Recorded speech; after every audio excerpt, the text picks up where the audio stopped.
Depuis 2 semaines, les mobilisations de soutien à Gaza se multiplient à travers les États-Unis, de la Californie aux grandes universités du Nord-Est. Une vague de soutien qui rappelle les manifestations contre la guerre du Vietnam.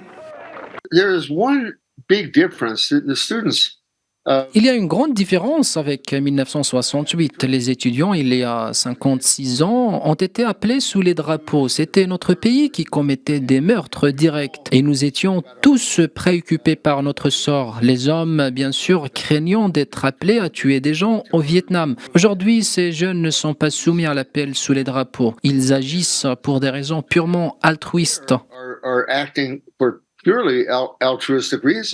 Les campus de Los Angeles, New York, Dallas, tous ont connu de déploiements ces derniers jours de la police. À l'université du Texas à Dallas, la police a démantelé mercredi un campement de manifestants et a arrêté au moins 17 personnes pour intrusion criminelle. Les étudiants de l'université new-yorkaise Fordham University n'y ont pas échappé non plus. Les forces de l'ordre ont également évacué un campement installé dans la matinée sur le campus. Selon la police de la ville, environ 300 personnes ont été interpellées à New York sur 2 sites universitaires.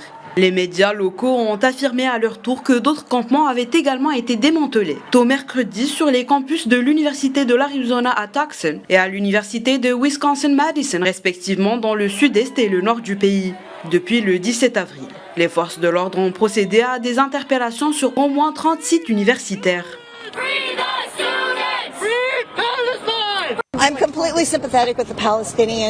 Je suis tout à fait favorable à la cause palestinienne. D'un autre côté, j'ai également lu les articles sur les premiers étudiants qui ont été arrêtés il y a quelques semaines. Et ils se plaignent du fait qu'ils avaient été attachés pendant 7 heures et que les étudiants musulmans n'avaient pas pu trouver d'endroit pour prier.